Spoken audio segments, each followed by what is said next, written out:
Full ചെലവ് എന്റെ വക. 2 ദിവസം വാഗമണിൽ സ്റ്റേക്കേഷൻ പ്ലാൻ ചെയ്യാമെന്ന് വൈഫ് പറഞ്ഞപ്പോൾ മറ്റൊന്നും ചിന്തിച്ചില്ല.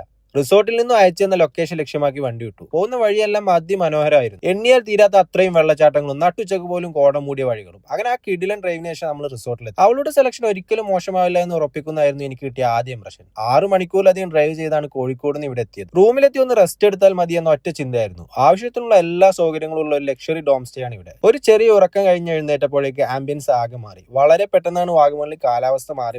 ഒരു ചായ കുടിക്കാൻ വേണ്ടി റെസ്റ്റോറന്റിലേക്ക് പോയി. അവിടെ നിന്നുള്ള വ്യൂ ആണ് കേട്ടോ ഇത്. പിന്നീട് നമ്മൾ ഇൻഡോർ ഗെയിം സെക്ഷനിലേക്ക് പോയി. അവിടെയുള്ള ഒരു കളിയും കളിക്കാൻ അറിയാത്തതുകൊണ്ട് അധികം അവിടെ നിന്ന്. പിന്നീട് നടന്നത് എനിക്ക് ഒരിക്കലും മറക്കാൻ പറ്റാത്ത മൊമെന്റ്സ് ആയിരുന്നു. ബർത്ത്ഡേയുടെ കാര്യം യാതൊരു ഓർമ്മയില്ലാതിരുന്ന എന്നെ വൈഫ് സർപ്രൈസ് തന്ന് ഞെട്ടിച്ചു. അവിടെ അങ്ങനെ ട്വിസ്റ്റ് പ്രതീക്ഷിക്കാത്തത് കൊണ്ട് തന്നെ ഒരുപാട് സന്തോഷം. അടുത്ത ദിവസം ഇവരുടെ കോംപ്ലിമെന്ററി ബ്രേക്ക്ഫാസ്റ്റ് ആയിരുന്നു. ബ്രേക്ക്ഫാസ്റ്റ് കഴിച്ചു കഴിഞ്ഞ് കുറച്ച് ഫോട്ടോസ് എടുക്കാമെന്ന് വിചാരിച്ച് ഡ്രസ്സൊക്കെ ചേഞ്ച് ചെയ്ത് ഇറങ്ങി.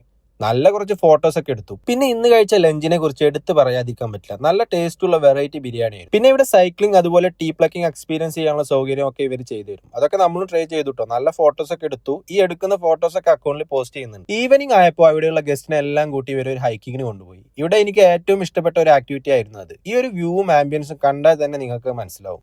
ആ കാണുന്നതാണ് നമ്മുടെ റിസോർട്ട് മോണ്ടിക്കൽ ഗ്ലാംസ്. അങ്ങനെ ഹൈക്കിംഗ് ഒക്കെ കഴിഞ്ഞ് തിരിച്ചെത്തിയപ്പോഴുള്ള ഇവിടുത്തെ ക്ലൈമറ്റ് ശരിക്കും വേറെ തന്നെ ഫീൽ ആയിരുന്നു. മഴ ഒന്ന് മാറിയത് കൊണ്ട് ക്യാമ്പ് ഫയർ ഒക്കെ സെറ്റ് ചെയ്തു. ഒരുപാട് ആക്ടിവിറ്റീസ് ചെയ്തത് കൊണ്ട് തന്നെ നല്ല ക്ഷീണം ഉണ്ടായിരുന്നു. ഫുഡ് റൂമിലേക്ക് ഓർഡർ ചെയ്ത് അത് കഴിച്ച് പെട്ടെന്ന് തന്നെ ഉറങ്ങി. നെക്സ്റ്റ് ഡേ രാവിലെ തന്നെ പൂളിൽ പോയി ചാടി. അത്യാവശ്യം വലിപ്പമുള്ള ഒരു കിടിലം പൂളാണ്. ചാടാതെ പോയ മോശമല്ലേ. അത് കഴിഞ്ഞ് നേരെ പോയി ബ്രേക്ക്ഫാസ്റ്റ് കഴിച്ചു. ആ വെള്ളപ്പത്തിന്റെ കൂടെ കിട്ടിയ സ്റ്റൂ ഒരു രക്ഷയില്ലായിരുന്നു. ഇന്ന് നമ്മൾ മോണ്ടിക്കൽ ഗ്ലാംസിനോട് വിട പറയാണ്. ശരിക്കും ഇവിടുന്ന് പോവാൻ തോന്നുന്നില്ല കേട്ടോ. പക്ഷെ പോയല്ലേ പറ്റൂ. അങ്ങനെ എല്ലാവരോടും യാത്ര പറഞ്ഞിറങ്ങി. വാഗമൺ ഒന്ന് കറങ്ങാമെന്ന് വിചാരിച്ചു. പോകുന്ന വഴികളെല്ലാം അതിമനോഹരം. ആ യാത്രയുടെ വിശേഷങ്ങളുമായി ഞങ്ങൾ അടുത്ത വീഡിയോയിൽ വരാം. അപ്പോൾ ബൈ ഫ്രം കേരള.